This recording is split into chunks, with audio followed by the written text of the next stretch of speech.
हेल' everyone, दिनैनि मोनसे गोदान भिडिअआव नोंथांमोनखौ बयखौबो बरायबाय। आसा खालामो नोंथांमोना आंनि बे भिडिअखौ जोबजासिम नायलांगोन। लोगोफोर, नोंसोरो थाम्बनेल एबा टाइटेलाव नायनानै मिन्थिखाबाय जानांगौ दिनै आं मानि सायाव भिडिअ लाबोदों। दा जोंना मालाबा मा जायो, जोंना डाटा थासेयावबो एमबि थासेयावबो मानि नेटखौ स्पिड मोना, मानि नेटआ बिराद स्ल' जायो। आरो जोङो बिदि नेट स्ल' जायोबा जोङो भिडिअफोरखौ नायनो बायो, एबा जोङो फेसबुक, वाट्सएप बायदिसिना वेबसाइटखौनो जोङो मानि सालायनो बायो। मानि होनोबा नेट स्पिड नाङाबा जोङो जोबोर रागा जोंनो ओंखारो। लोगोफोर, दा बे नेटखौ माबोरै स्पिड खालामो आं नोंसिनि सायाव बिनिनो मोनसे भिडिअ लाबोनाय जाबाय। लोगोफोर, आसा खालामो नोंथांमोना आंनि बे भिडिअखौ जोबजासिम नायलांगोन। दा भिडिअखौ जोबजासिम नायनायनि सिगां आंनि मोनसे फिसा रिक्वेस्ट, लोगोफोर, नोंथांमोना जुदि आंनि चेनेलाव गोदानै फैदोंब्ला चेनेलखौ साबस्क्राइब खालामाखैबा चेनेलखौ साबस्क्राइब खालामना लादो। लोगोसे खाथिनि नटिफिकेसन बेल आइकनखौबो अल आव दाबो। लोगोफोर, फैदो बिदिब्ला आं बे सेटिंखौ बाहाय खालामो, आं नोंसिनो स्टेप बाय स्टेप खोन्थादिनि। दा जोङो गाव गावनि मबाइलखौ अपेन खालामदो। लोगोफोर, गाव गावनि मबाइल सेटिंखौ अपेन खालामदो। दा बे मबाइल सेटिंखौ अपेन खालामनायनि उनाव नोंसोरो नैबे सिम कार्ड इस मबाइल डाटा बेयाव क्लिक खालामदो। लोगोफोर, बेयाव क्लिक खालामनायनि उनाव जोङो नैबे सिम माबायाव थुदो, नैबेहाय सिम वानाव थुनानै जोङो नैबेहाय एसएस पइन्ट नेम्सआव क्लिक खालामनांगौ। नै लोगोफोर, नैबेहाय जोङो नैबेहाय क्लिक खालामना होदो। नै दा बे जायगायाव क्लिक खालामदो जोङो। दा आङो नोंसिनो बेयाव क्लिक खालामनानै स्टेप बाय स्टेप खोन्थानोसै। नै दा बेयाव क्लिक खालामनायनि उनाव आंना नै बेबायदि सेट खालामनाय दङ। लोगोफोर, आं दा मानि नेटनि जेबो प्रब्लेम गैया आंहा। आं दा नोंसिनो बेखौ माबोरै खालामगोन आं नोंसिनो स्टेप बाय स्टेप खोन्थागोन। लोगोफोर, नै जोङो दा नैबे प्लासाव होनानै होदो। लोगोफोर, नैबे प्लासाव होनानै हो। बे प्लासाव क्लिक खालामनायनि उनाव नोंसोरो बेयाव नेमखौ लिरदो। नै लोगोफोर, दा बेखौ माबोरै सेट खालामो होनबा नैबे जेखौ आखर गिदिरनि लिर, ओमफ्राय जिअ बानाम लिर। बेयाव JIO फार्स्टनिखौ आखर गिदिर होनांगौ। लोगोफोर, नै जिअ 4G खौबो नै दा गिदिराव होदो। लोगोफोर, जिअ नै स्पेस होग्रोनांगौ दे।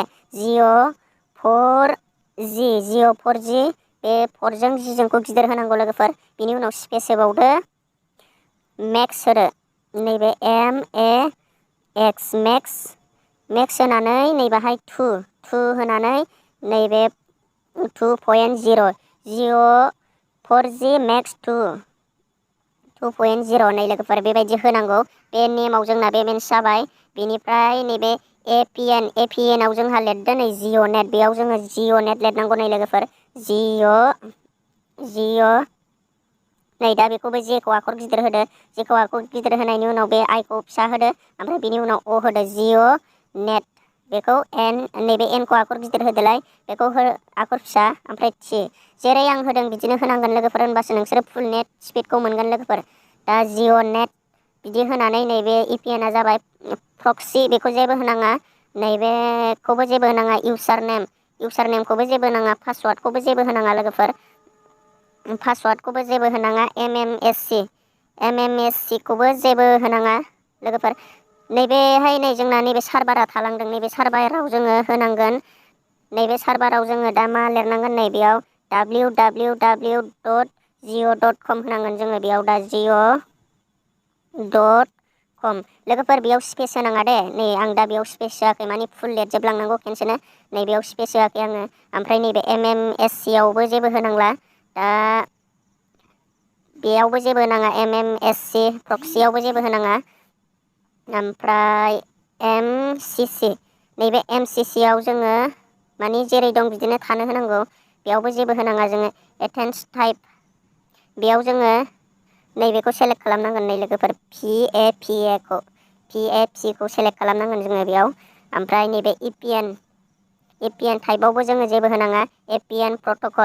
EPN प्रट'कलाव जोङो मोननैखौ सेलेक्ट खालामनांगोन। नैबेखौ IPv4 IPv6 नैबे मोननैखौबो होनांगोन जोङो बेयाव। मोननैखौ सेलेक्ट खालामनानै लोगोफोर, दा बिनि उनाव जोंहा नैबेहाय नैबे बुस्थुखौ जोङो, मेन बुस्थुआ जोंना नैबे गोनांथार दे। लोगोफोर, बेखौ गोसोआव ला। नैबे BRR लिरनाय दंना नैबेहाय, बेयाव क्लिक खालामनानै नै जोंहा दा बबेखौ टिक मार्क होनांगोन। बेहाय नै जोंना मोनसेल' टिक मार्क होनाय दङ। बे मोनसेखौ जोङो बेखौ दाननांगोन, बेयाव होनाङा। नैबेहाय दा LTE खौ होनांगोन जोङो। नैबे सेकेन्डनिखौबो होनांगोन। HSPAP खौबो होनांगोन जोङो। ओमफ्राय HSPA बेखौबो टिक होनांगोन जोङो। ओमफ्राय नैबे SHUPA बेखौबो टिक होनांगोन लोगोफोर। ओमफ्राय बिनि उनाव बे मोननैखौ होनाङा, बे मोननैखौ जेबो होनाङा। बिनि उनाव EDGE बेखौ टिक होनांगोन जोङो। ओमफ्राय GPRS खौबो टिक होनांगोन लोगोफोर। नै दा बेखिनिखौ नोंसोरो सेट खालामनायनि उनाव नोंथाङा बे मबाइलखौ माने स्पिड टेस्टखौ नायनो हासिगोन आरोखि। बेखौ दा नोङो ओरै बेक होनानै नैबे सेभआव होदो नै लोगोफोर। नैबे सेभ दंखायो, बेखौ मोजां नायफिननानै ला, आं जेरै होदों बिदिनो नोंसोरबो होनानै ला। नै नेमखौ जिअ 4G Max 2 ओमफ्राय बिनिफ्राय बारा सेट खालामनाङा नै लोगोफोर, जेरै दं बिदिनो होनानै ला। माने आं नोंसिनो स्टेप बाय स्टेप खोन्थाखाबाय। बिनि उनाव नैबे नैबे दानखौ क्लिक खालामदो नै लोगोफोर। बेयाव नैलाय सेभ दंखायो, बेखौ क्लिक खालामनानै नोङो होनबानो जाबाय नै लोगोफोर। दा आंना नै बे मोनसेयावबो होनो हाबाय आङो, दा नैबे मोनसेयाव। दा आं नोंसिनो खोन्थानो थाखाय आंना अलरेडि बेबायदिखा। दा आं नोंसिनो खोन्थाबाय लोगोफोर, नायनानै नोंसोरबो ट्राइ नायदो लोगोफोर। नेटआ माने आरो आंना मा जायो माने कलिं सोरनोबा कल हरनानै नोङो नेट सालायोबा फुल स्पिडखौ मोनो आङो। दा आङो बिदिजोंबो फुल नेट मोनो लोगोफोर, आंना नेटआ जेबो प्रब्लेम गैया। जुदि सोरबाफोर नोंसिनाबो जुदि नेटआ प्रब्लेम जादोंबा नोंथांमोनाबो बे सेटिंखौ खालामनानै नायदो लोगोफोर। आं आसा खालामो नोंथाङाबो बे आंनि बायदि नेट स्पिडखौ नोंथाङाबो मोनगोन।